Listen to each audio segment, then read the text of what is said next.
சின்ன வயசுலலாம் பார்த்தீங்கன்னா, யாரையாவது ஒருத்தர் இவங்க தான் என்னோட பெஸ்ட் ஃப்ரெண்ட் அப்படின்னு சொல்லிட்டு, நம்ம அவங்க கூடயே சுத்திட்டு விளையாண்டுட்டு இருந்திருப்போம். நீயும் நானும் வளர்ந்ததுக்கப்புறமும் பெஸ்ட் ஃப்ரெண்ட்ஸா இருப்போம் ஓகேவா? அப்படின்னு சொல்லி பிங்கி ப்ராமிஸ்லாம் பண்ணி நம்ம சுத்திட்டு இருந்திருப்போம்.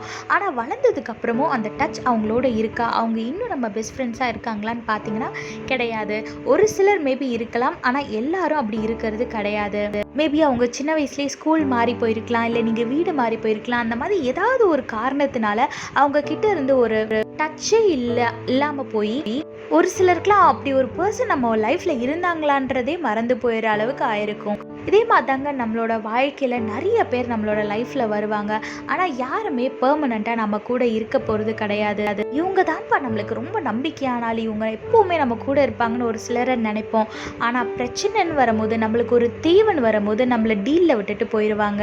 ஒரு சிலர் நம்மளை வச்சு ஏதாவது ஒரு காரியம் ஆக வேண்டியது இருக்கும். அந்த காரியம் ஆனதுக்கப்புறம் நம்மளை அப்படியே விட்டுட்டு போயிடுவாங்க. இந்த உலகத்தில் உள்ள எல்லா மனுஷங்களும் அப்படிதாங்க. ஆனால் என்றைக்குமே மாறாத ஒருத்தர் இருக்காரு அப்படின்னா அது ஏசப்பா மட்டும்தான். வேதத்தில் பாருங்க, எபிரேயர் 13:8 போட்டிருக்கு, ஏசு கிறிஸ்து நேற்றும் இன்றும் என்றும் மாறாதவராக இருக்கிறாருன்னு வேதத்தில் போட்டிருக்கு. ஆமாங்க, ஏசப்பா உங்களுக்கு இன்னைக்கு ஏதாவது ஒரு வாக்குத்தத்தம் கொடுக்குறாரு அப்படின்னா கொடுத்தது தான். அது எப்படினாலும் ஏசப்பா உங்களோட வாழ்க்கையில் நிறைவேற்றுவார். அது இப்போ வரைக்கும் நிறைவேறலையே, இத்தனை வருஷம் ஆயிடுச்சு அப்படின்னு நீங்கள் புலம்புறீங்க அப்படின்னா இன்னும் நீங்கள் அதுக்கு தயாராகலை. தேவன் அதுக்குன்னு குறித்த நேரம் இன்னும் வரலன்னு அர்த்தமே தவிர, அவர் உங்களை மறந்துட்டாரு, இல்லை சொன்ன வாக்கை வாபஸ் வாங்கிட்டாருன்னா கிடையவே கிடையாது. ஏசப்பா சொன்னால் அதை நிச்சயமாக நிறைவேற்றுவார். அதனால காலத்துக்கு ஏற்ற மாதிரி மாறுற மனுஷங்களை நம்புறதை விட்டுட்டு என்றைக்கும் மாறாத ஒரே தேவனை நீங்கள் பற்றி கொள்ளுங்க. அவரோட வார்த்தையை பிடித்து கொள்ளுங்க. டெய்லி அதை கன்ஃபஸ் பண்ணி அவரோட சமூகத்தில் உட்கார்ந்து அவரை ஸ்தோத்தரித்து கொண்டே இருங்க. உங்களோட வாழ்க்கை நிச்சயமாக ஆசீர்வாதமாக இருக்கும். ஏசப்பா எல்லார விடையும் உங்களை உயர்த்தி வைப்பார். தேவனை மட்டும் பற்றி கொள்ளுங்க, அவரோட வார்த்தையை பிடித்து கொள்ளுங்க, ஆசீர்வாதமான வாழ்க்கையை வாழுங்க.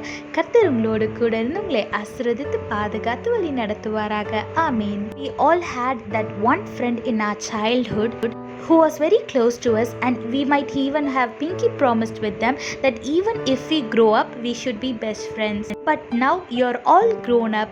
If you turn back and have a look at the past, you might not even have talked a single word to that person. They would have been a very close friend for you in your childhood days, but now they are total opposite. They are like a stranger to you. You don't even talk to them.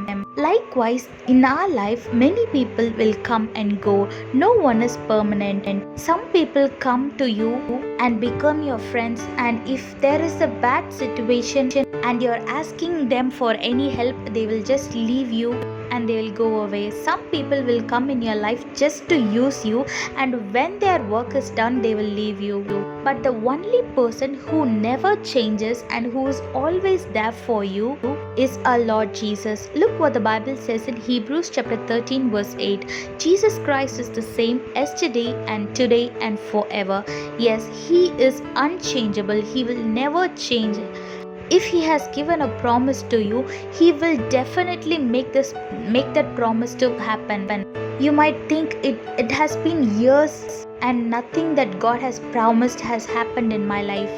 But don't worry, that means you're not ready, you're not prepared, or it is not just his time. When his time comes, he will definitely make that promise to happen in your life.